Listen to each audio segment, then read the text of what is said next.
İlişkilerde her kadın erkek ilişkisi aynı değil.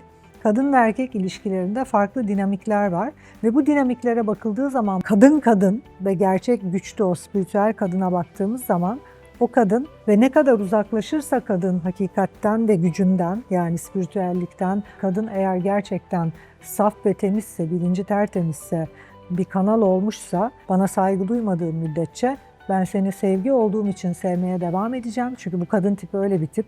Sevgi dünyaya bağlı değil. Sevgi insana bağlı değil. Bu tür erkekler, bir kere en önemlisi, narsistik yapıya sahip değiller. Yani erkek narsistik davranışı olmayan, kadınlara saygı duyan ve kadınlar ister C seviyesinde olsun, ister Do seviyesinde olsun saygı duyan bir erkeğe dönüşüyor.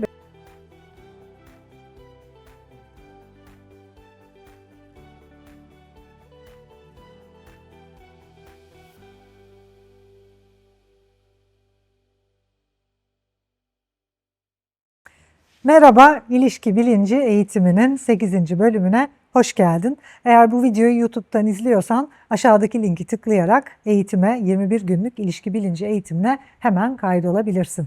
Evet, ilk bölümlerde, ilk 7. bölüme kadar epey bir egzersiz yaptık eminim. Şu anda İlişki Bilinci kitabını da aldın, okumaya başladın. İçindeki egzersizlerle ilerliyorsun. Bugün özellikle kadın erkek ilişkileri ve kadın erkek ilişkilerindeki dinamikler üzerinde duracağım. Çünkü bu ilişki bilinci eğitiminde tabii ki de ilişkimiz kızımızla, işte oğlumuzla, çocuklarımızla, anne babamızla, işimizle, iş arkadaşlarımızla, ortaklarımızla her anlamda, her seviyede, parayla, kendimizle birçok seviyede ilişkimiz var.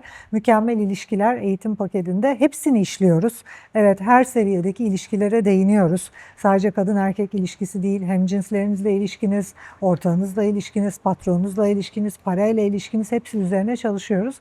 Ama bu 21 günlük ilişki bilinci programında özellikle sizlerden böyle bir talep geldiği için kadın erkek ilişkisi, özel ilişki, cinsellik, cinsel deneyimler, ilişki deneyimi, kadın dinamiği, erkek dinamiği ve bütün bu konular üzerine çalışıyoruz ve hedefim 21 günlük ilişki bilinci eğitim serisinden sonra özellikle kadın erkek ilişkilerini çözmüş olmanız, oradaki dinamikleri anlamış olmanız, neden sorusunun, niye bunu deneyimledim şimdi, niye o deneyimlendi, niye oldu sorularının ortadan kalkması ve tabii ki ilişkilerinize yön veren, ilişkilerinizi istediğiniz şekilde yöneten bir bilinç seviyesine gelmeniz. Bunun için egzersizler, bunun için bilinç çalışmaları, bunun için işte bir takım metotlar ve formüller öğretiyorum. Bugün kadın erkek ilişkilerine geçmeden önce ve bir kadın ve bir erkek arasındaki ilişki dinamiğinin nasıl şekillendiğine geçmeden önce şunun altını çizmek istiyorum. Eminim siz de hayatınızda fark etmişsinizdir. Hem kendi hayatınızda hem başkalarına baktığınız zaman başka ilişkilere. İlişkilerde her kadın erkek ilişkisi aynı değil. Kadın ve erkek ilişkilerinde farklı dinamikler var ve bu dinamiklere bakıldığı zaman bu dinamiklerin farklılıkları neye göre belirleniyor? Aslında kadını ve erkeği yetiştiren anne babanın yansımasına göre diyebilirim. Kadın genelde erkekte ilk hayatında gördüğü babasıyla olan ilişkisini modellerken erkek de ve babasıyla olan ilişkisinin altını çiziyorum. Yani hep böyle şey vardır ya, işte babasının aynısı bir erkeğe gider seçer kadınlar, ondan bahsetmiyorum. Babası nasıl bir insansa, onunla nasıl ilişki kurduysa o ilişki dinamiğinin yansıması ilişkiler kurar ve belli paternler içerisinde ilerler. Aynı şekilde erkek annesiyle nasıl bir ilişki kurduysa oradaki paternle ilerler ve o tür ilişkiler kurar. Çünkü bizim ilk kadınla, yani feminin enerji dediğimiz dişi enerjiyle karşılaştığımız ve dişi enerjiyle bağ kurduğumuz zamana ve döneme baktığımız zaman hepimiz için bu annemiz. Kadın için de erkek için de fark etmiyor. Ama tabii ki de kadın erkek ilişkilerinde erkeğin annesinin kim olduğu, erkeğin annesinin nasıl bir anne modeli değil, kadın modeli olduğu, kadınlığında ne seviyede olduğu, güçlü bir kadın mı, zayıf bir kadın mı, arada bir yerde mi ve kadın için de aynı şekilde seçtiği erkekte babasının nasıl bir erkek olduğu, babalığının yanı sıra babasının insan olarak, erkek olarak eril enerjiyle, maskülen enerjiyle nasıl bir bağı olduğu ve nasıl bir ilişki kurduğuyla tabii ki çok çok alakalı ve bu bölümde birazcık bunları açıklığa kavuşturacağım. Şimdi spektrumun tamamına baktığımız zaman böyle birazcık müzikten örnek verirsem do, re, mi, fa, sol, la, si, do diye do'dan si'ye kadar tabii ki farklı farklı olasılıklar var. Hatta doğudan si'ye kadar do, re, mi, fa, sol, la, si o bölümde aslında 7 tane olasılık değil, binlerce, milyonlarca olasılık var ve bu olasılıkları da aslında iki uçtan örnekler vererek anlatacağım. Ve öncelikle kadından başlayacağım. Kadınlara bakıldığı zaman eğer aranızda Kadın 2.0 grubumuzun içinde olanlar varsa, benim hep Inner Circle diye anlattığım, bana en yakın kadın grubu içerisindeyseniz, bizimle Nevşehir Enstitüsü ile 8 senelik bir anlaşma, sözleşme imzalamış, ben hocam olarak sizi seçtim, 8 sene boyunca sizinle birlikte olacağım diyen ve benim sınırsız, sonsuz bütün eğitimlerime, bütün atölye çalışmalarıma katılan, her hafta benimle birlikte ilerleyen, benden mentörlük alarak ilerleyen grubun içindeyseniz, zaten bu konu üzerine sıkça çalışıyoruz ve sıkça konuşuyoruz. Kadının ne olduğunu anlamanız için, çünkü Kadın 2.0 projesi. Eğer henüz bu projeye göz atmadıysan, Kadın 2.0 yani Kadın 20 yapıyor aslında. Kadın20.com web sitemden Kadın 2.0 projesinin ne olduğu, oradaki amacın ne olduğu, çünkü bu aynı zamanda bir sosyal sorumluluk projesi. Kadınlara nasıl bir mesaj vermeye çalıştığım, okurduğum kadın gruplarıyla ne yapmaya çalıştığım aslında orada Kadın 2.0'da yazıyor ve tabii ki eğer Kadın 2.0 kitabımı da henüz bir kadınsan ve okumadıysan, fevkalade üst seviyede okumanı tavsiye ediyorum. Yani daha fazla tavsiye edemem herhalde. Belki de defalarca okuyabileceğimiz bir kitap. O kitapta da anlattığım üzere Kadın 2.0'da, Efsane Kadınlar Kulübü'nde, işte Efsane Gösteri'de aslında vermeye çalıştığım mesaj buydu.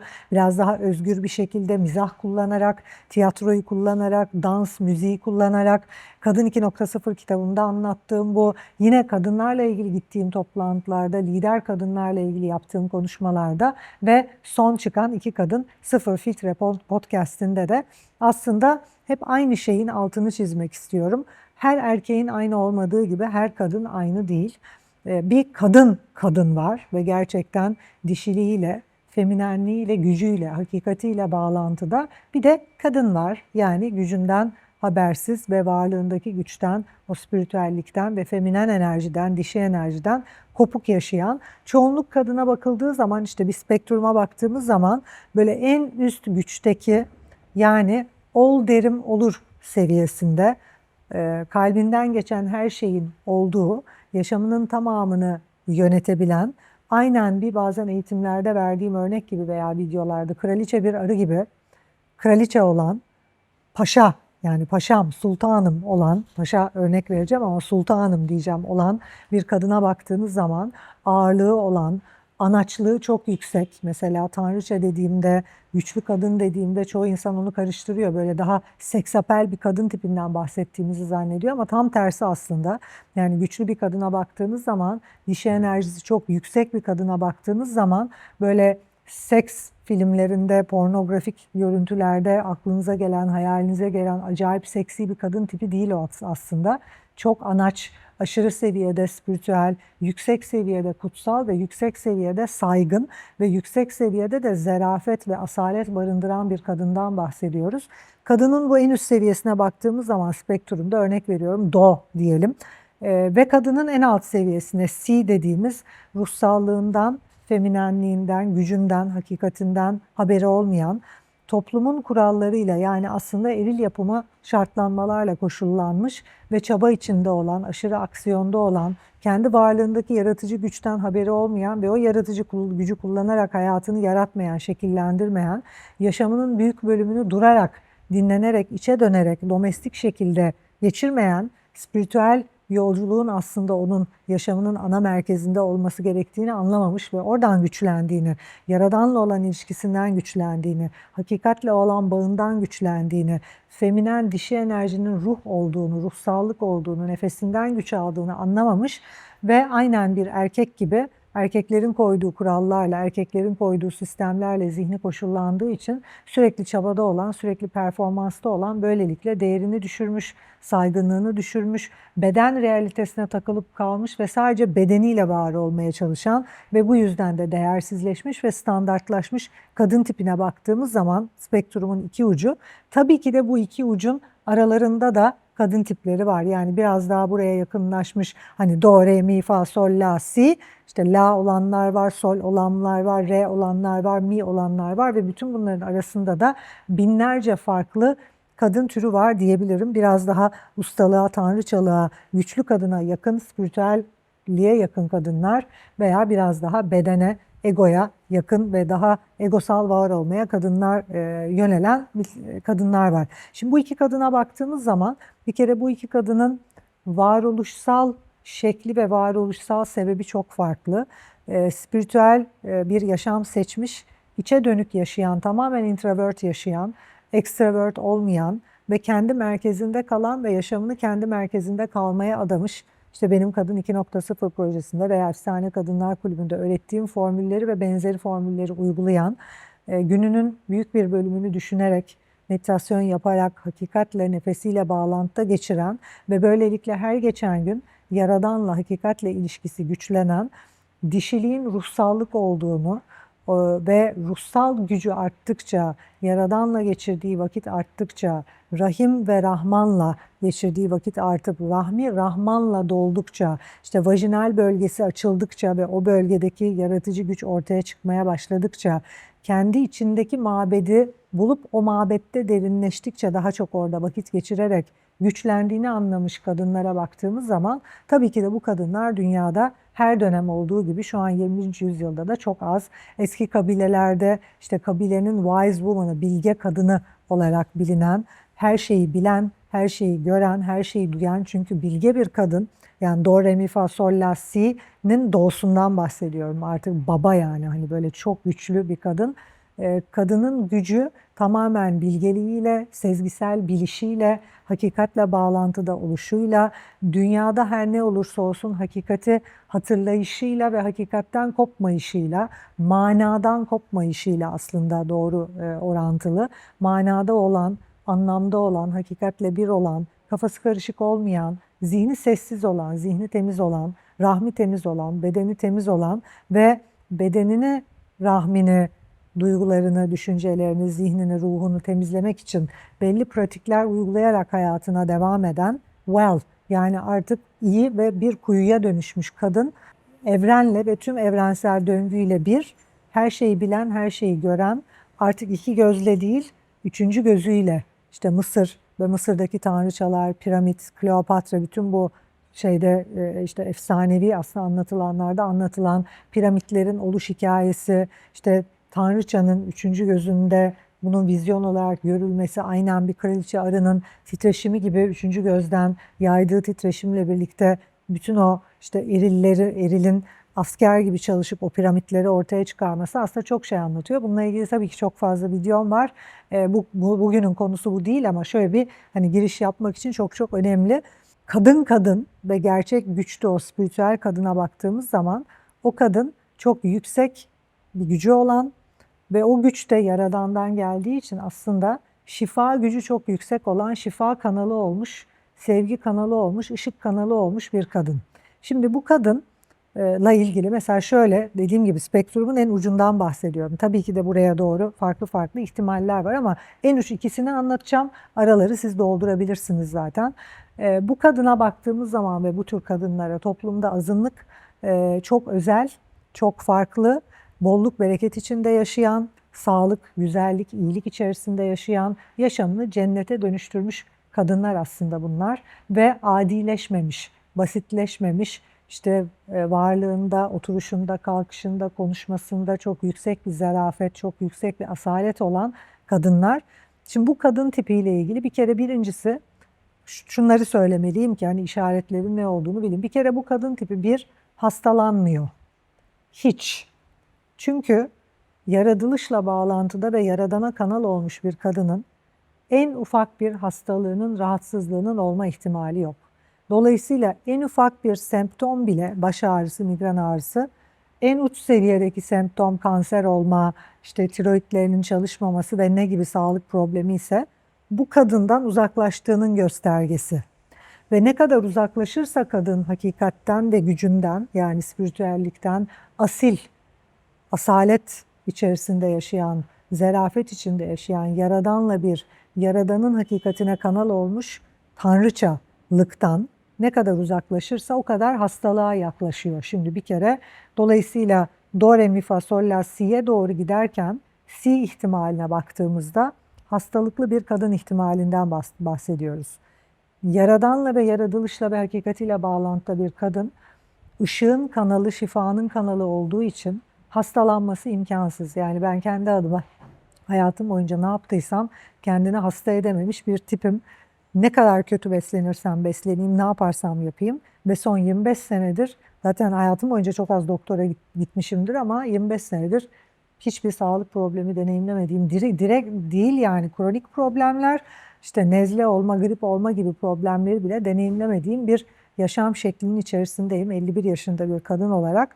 Bunun da sebebi kendi varlığımla olan bağlantım. O varlığımda rahimde olan Rahman'dan tertemiz olduğu için zihnim, bedenim, duygularım öyle besleniyorum ki o beni zaten sağlıklı tutuyor. Yani bunun ne yeme alışkanlığımla alakası var ne diğer şeyler. Tabii ki de bu bilinçle, bu bir mabet olduğu için bedenimi de sağlıklı ve iyi tutmak için belli sistemlerim var ama onunla ilgili değil çoğu insanın zannettiği gibi. Çünkü C seviyesinde, yani durmayan, varlığıyla bağlantıda olmayan, dişiliğiyle bağlantıda olmayan, zihni çok fazla koşullanmış, sürekli çabada olan, sürekli performansta olan, erkekleşmiş ve erilleşmiş ve o dişi gücün şifasından, ışığından uzaklaşmış kadınlara baktığımız zaman daha değersiz, daha güçsüz, daha ezik aslında ve ruhsallıktan aldığı gücü olmadığı için, yani içi kurumuş aslında diyorum ben o duruma tarif etmek için. Yani bu Do kadını bir kanal ve içi coşmuş durumda. Yani içi yaradanla, içi sevgiyle, içi şifayla dolu ve ondan şifa akıyor. Hem kendi bedeni şifalanıyor, her an hastalanamıyor. Hem de onun varlığında herkes şifalanıyor. Etrafında o olduğu müddetçe o ortamda kimse hastalanamıyor. Hatta bir ortama girdiğinde diğer herkesi şifalandırıyor. Bunu mesela sizler, öğrencilerim, mucize kursunda deneyimliyorsunuz. Benim varlığıma girdiğiniz zaman o manyetik alanıma, aslında benim enerjetik olarak rahmimin içerisine o 4-5 gün içerisinde o alanda nefes alıp verdikçe, o alanda kaldıkça bedeninizdeki tüm sağlık problemlerinin ortadan kalktığını deneyimliyorsunuz. Kadın böyle bir şey çünkü. Yani kadın eğer gerçekten saf ve temizse, bilinci tertemizse, bir kanal olmuşsa bir şifa aracına dönüşüyor. Işığın kanalı oluyor ve böylelikle hastalanması imkansız oluyor. Bu kanal daraldıkça kadın spiritüel, domestik, içe dönük merkezinde değil, dışa dönük, aynen bir erkek gibi eril yasalarla koşullanmış bir bilinç sebebiyle dışa dönük bir hayat yaşıyorsa, aşırı extrovert, sürekli çalışıyor, merkezinde kalmıyor, sürekli çalışıyor, performansta, işte sabah 9 akşam 6 bir işi varsa, sürekli çabadaysa, erkek gibi düşünüp erkek gibi başarmaya çalışıyorsa, hatırlarsanız manifestation ile ilgili çok videom var. Manifestation kadına göre bir şey değil. Manifestation kelimesi bile menle başlıyor diye hatırlattığım size. Manifest etmeye çalışıyorsa, aslında erkek gibi kendine hedef koyup aksiyonda kalarak bir şeyleri başarmaya çalışıyorsa, o kadın bir kanal değil, o kanalı kapanmış kadın. Yani rahim açık değil, Rahman'la dolu değil, rahim kapanmış, daralmış ve artık içinde Rahman yok. Yani bedeninde, ruhunda, özünde yaradan, kutsallık, asalet, zerafet yok. Ve o kadın tipi şu anda dünya çapında çoğunluk. Kadın tipi çoğunluk bu şekilde, çünkü çoğunluğun zihni koşullanmış durumda. O yüzden zaten kadınlarla çalışırken zihninizin temizlenmesine çok önem veriyorum. Çünkü zihni çoğu kadının koşullanmış durumda, evilleşmiş durumda çoğu kadın ve hakiki gücünün nerede olduğunu unutmuş durumda. Yani hakiki gücünün ruhsallıktan dolayı olduğunu, merkezlenmesinden dolayı olduğunu unutmuş durumda. Ve bu unutmuş kadınlar da gene Do, Re, Mi, Fa, Sol, La, Si, Si'ye kadar böyle bir unutma şekli, yani üst bilinç kadın, üst güçteki kadın, üst sağlıktaki kadın, üst ışık olan, yaradana kanal olan kadından en alt kadına doğru gittiğimiz zaman semptomlardan kronik rahatsızlıklara doğru gidiyoruz. Yani aslında dişiliğinden en uzaklaşmış ve artık içi kurumuş kadınlara baktığımız zaman kadının sahip olduğu, kadının egosu sadece %30 egosuyla kadın veya dünya ile, bedenle bağlantıda ve %30 egosal gücü var. %70 esas kadının gücü, spiritüel gücü, ruhani güç. O güç eğer yoksa ve o kanal kapandıysa ve oradan güç almıyorsa Elinde kadının sadece egosu kalıyor ve egosu da %30 zaten. Yani erkeğin egosu %70 iken kadının egosu %30 ve erkeğin yanına koyduğumuz zaman o C ihtimalini ve muhtemelen kronik de hastalıkları olan, düzenli ilaç kullanan, mesela kanser olmuş, işte mesela tiroidleri çalışmayan veya vücudunda belli organları çalışmayan, işte belli organlarında rahim kanseri olmuş veya rahminde problem olan, do, re, mi, fa, sol, la, si, yani en alt seviyeye baktığımız zaman artık o kadın kanal kapandıysa en önemli belirtisi hastalık. Çünkü dediğim gibi ruhla, yaradanla, hakikatle bağlantıda, hakikate ve ışığa kanal olan kadının hastalanması mümkün değil bir kere. Hem kendi hastalanmıyor hem etrafındaki herkese şifa getiriyor. Onu getiremediğinde ve kanal kapandığında ve zihin çok fazla koşullandığında bu sefer küçük bir kadın ihtimaline dönüşüyor. Ve dar bir kanal, küçük bir ihtimalle de sadece %30'luk egosuyla var olmaya çalışan, bedenli dünyada ve insani dünyada var olmaya çalışan bir tipe dönüşüyor. Şimdi kadının var olduğu yer dünya değil. Kadının var olduğu yer Yaradan'la paylaştığım hakikat ve Yaradan'la paylaştığım cennet. Benim evim cennet. Ben şu anda Yaradan'la birlikte cennetteyim. Bu hakikatte olmayan ve bunu unutmuş, hakikatinin nerede olduğunu hatırlamayan ve erkek dünyasına aldanmış ve dünyayı kendi dünyası zannetmiş ve dünyada var olma çabası olan kadınlar erkekleşiyor, erilleşiyor. Kadının dünyada var olma çabası ne kadar fazlaysa kadın o kadar erinleşiyor. Kadının dünyada var olma, bir şey olma, dünyada bir tip olma çabası ne kadar fazlaysa o kadar aslında güçsüzleşiyor, o kadar standartlaşıyor, o kadar kanal daralıyor ve artık şifa alamadığı için, ışık ondan akmadığı için önce bedeni hastalanıyor, sonra da yani hem kendini şifalandıramıyor, hem eşini şifalandıramıyor, hem çocuklarını şifalandırmıyor. Ama ilişkilerle ilgili bölüme geçeceğim. Bu iki kadının varlığında büyüyen kız çocukları da erkek çocukları da tabii ki başka. Şimdi bu kadının varlığında büyüyen ilişkilere dönersem, ilk başta dediğim gibi bu kadının varlığında büyüyen bir erkek çocuğu çok başka bir erkeğe, bir adama dönüşüyor. Bu C ihtimalinin varlığında büyüyen erkek çocuğu başka bir ihtimale dönüşüyor. Şimdi birazcık onlara değinmek istiyorum. Çünkü aslında ilişkilerdeki dinamikleri bunu anladıktan sonra çok iyi bir şekilde anlayabilirsiniz. Şimdi böyle bir hani kadın bir kadının varlığında olan bir erkeği düşünün, bir erkek çocuğu. Şimdi o kadın ruhundan güç alan, mana aleminde yaşayan, kendinden kopmamış, merkezinden kopmamış, sağlıklı, iyi, ışık dolu, sevgi dolu, şifa dolu ve aynı zamanda çok yüksek değerde, çok yüksek saygınlıkta olan bir sultan var evin içinde. Şimdi öyle bir kadın varlığındaki spiritüel gücü yansıtan dünyaya bir kadın, o evin içindeki bütün erkeklerden, hatta o mahalledeki, hatta bütün ülkedeki, hatta bütün gezegendeki bütün insanlardan daha değerli bir varlık. Çünkü Yaradan'a kap olan bir rahim, Rahman'la dolmuş bir rahim, Yaradan'a kanallık eden ve onun ışığını yansıtan, onun hakikatini yansıtan, onun kutsallığıyla bu dünyada olan bir kadın, sessizliği içerisinde inanılmaz bir değere dönüşüyor ve onun varlığında oluyor bütün yaşam. Yani o kadın bazı videolarda anlattığım okyanusa dönüştüğü için o bir okyanus, sonsuz bir okyanus.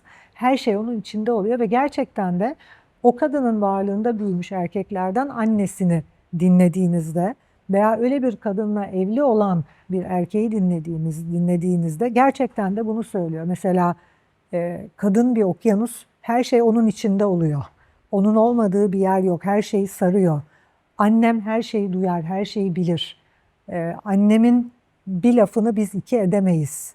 Son kararı hep annem verir. Yani bir şekilde ana erkil bir ailede büyümüş olmaktan bahsediyorum aslında. Ve ana erkil bir ailede büyüyen, yani kudretli bir kadının varlığında büyüyen bir erkek, kadının kudretini çok iyi tanıdığı için, dişi gücün nasıl bir güç olduğunu, nasıl kelimelerin ötesinde ve dünyada gözüken üç boyutlu dünyada gözüken her şeyin ötesinde bir güç olduğunu bildiği için orada sessiz kalan, boynunu eğen, yani ve teslim olan bir durumun içerisine giriyor ve bu erkek tiplerine baktığımız zaman bu erkek tipleri de doğuştan Yaradan'la ilişkisi olan, çünkü Yaradan'ı annenin, yani Rahman'a çanak olan Rahmin varlığında Yaradan'ı deneyimledi o.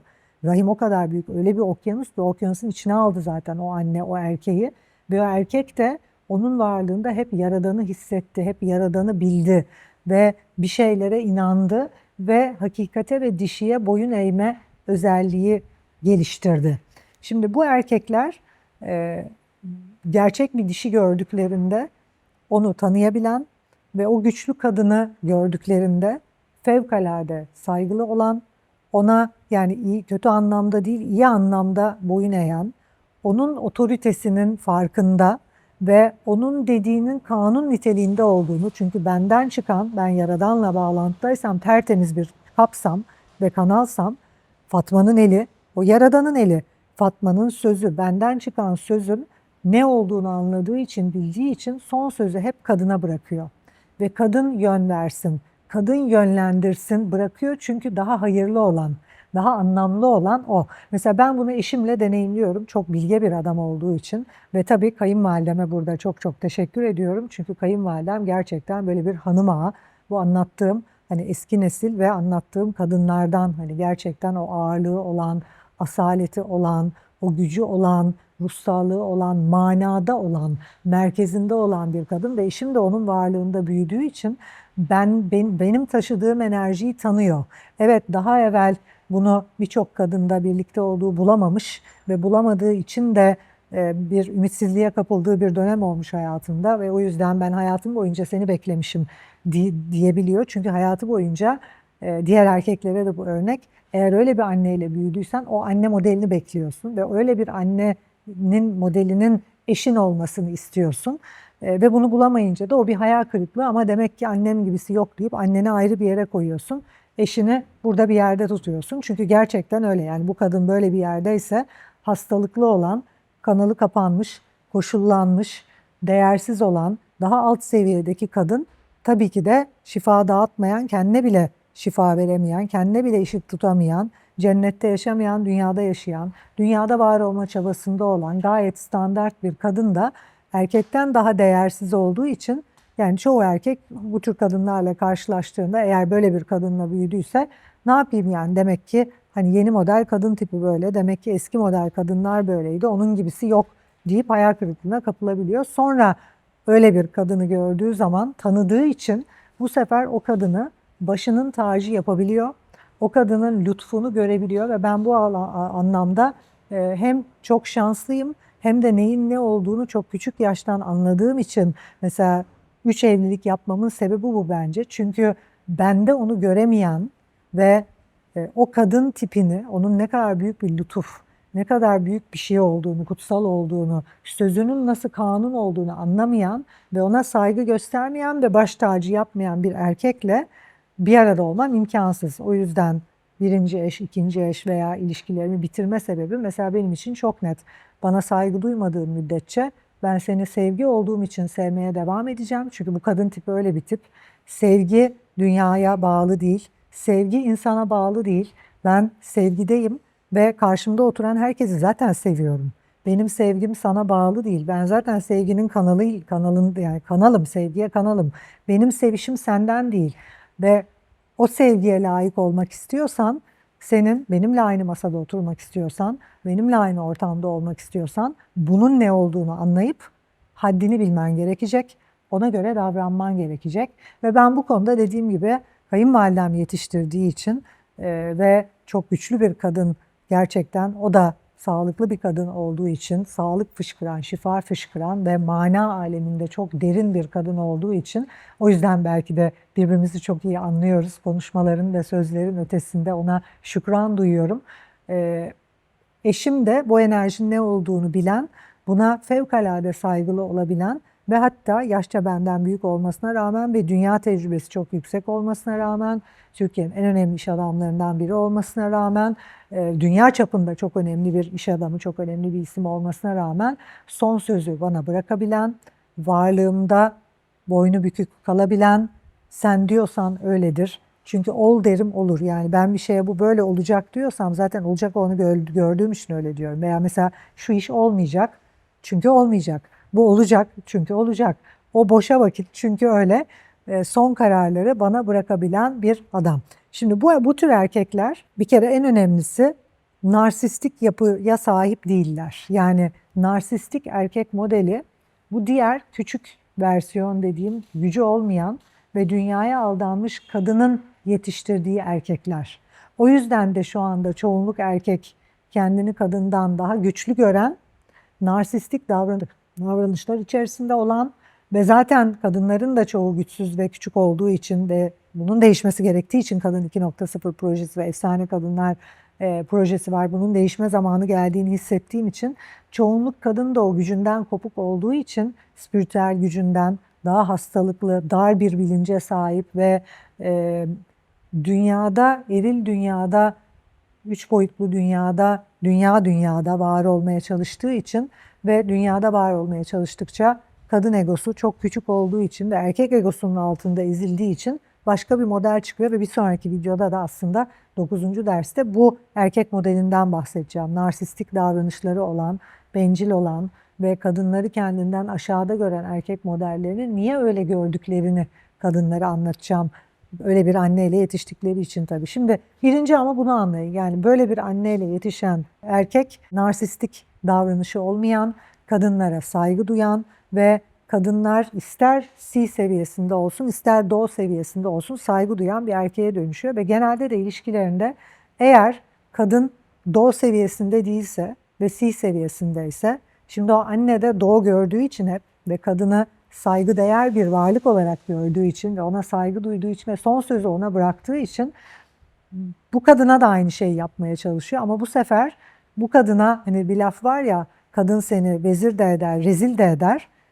Bu kadın vezir ederken onu annesinin varlığında şifalanmış, annesinin varlığında annesi bir yol göstermiş, doğru yola girmiş, annesi ne derse yapmış ve acayip bolluk bereket deneyimlemiş, iyilik güzellik deneyimlemiş. Çünkü kanal olan bir kadının varlığında yaradana ve ruhsallığa ve hakikate her şey artıyor. Her şey çoğalıyor. Bolluk bereket ondan fışkırıyor. Şifa ondan fışkırıyor. İşte mesela eşimin bana sen altın yumurtlayan tavuksun demesinin sebebi de o. Yani doğan gereği fışkırıyor her şey senden ve hangi kararı alırsan, nereye dokunsan artıyor. Nereye dokunsan çoğalıyor. Kayınvalidem mesela bundan 30 yıl önce bir ev almış. O 30 yılda o ev belki de 50 katına çıkmış değeri. Yani bir şekilde o yaradanın varlığıyla, hakikatle bağlantıda, manada olan kanıt manadan yaşadığı için ve manalı olanı görüp oraya yatırım yaptığı için maddi olarak da manevi olarak da doğru yerlere yatırım yaptığı için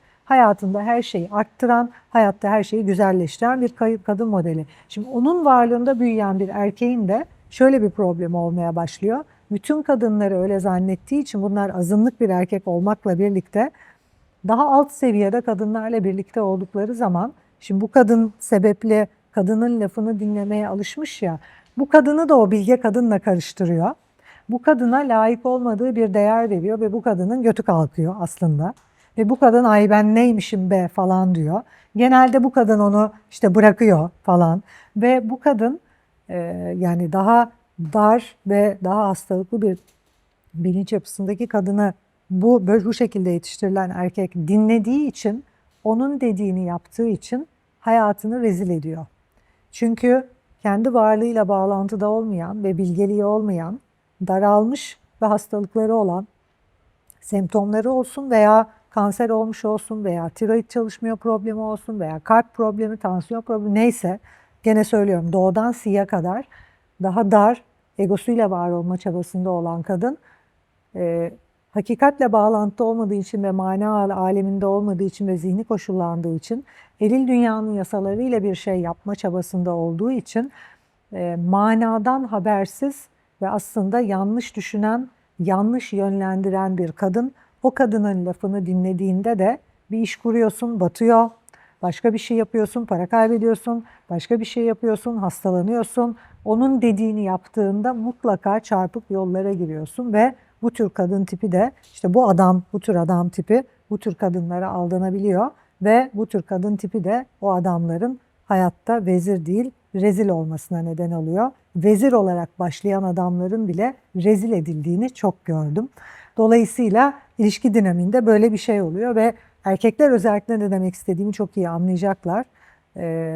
Böyle bir kadının varlığında büyümüş erkeğin daha alt versiyonlara nasıl aldandığını, ben mesela bazen eşime şeyi hatırlatmak zorunda kalıyorum. Mesela öyle bir annenin varlığında büyüdüğü için mesela çok varoş ve çok alt seviye ve çok daralmış, artık kapasitesinin çok altında, ego, sırf et, kemik olan ve insani var olmaya çalışan bir kadına da aşırı saygı gösterebiliyor ve ben uyarmak zorunda kalıyorum. Yani bu kadın senin saygı göstermen gereken bir kadın değil. Çünkü bu onu hak eden bir kadın değil. Böyle bir hata oluyor ve bazen hayatlarını rezil ettikleri oluyor. Özellikle de böyle bir kadının peşinden giderek. Şimdi bunu anlattıktan sonra diğer bir kadın varlığında büyüyen erkeğe de bir sonraki videoda erkekten bahsedeceğim. Narsistik eğilimleri olan erkek tipi olarak tanıdığımız ve hep söylediğim, yani belli bir kadın tipine narsistik geliyor onlar aslında, ama bir de bir taraftan tabii ki narsistik eğilimler var. O erkek tipini de bir sonraki videoda anlatacağım. 9. bölümde görüşmek üzere.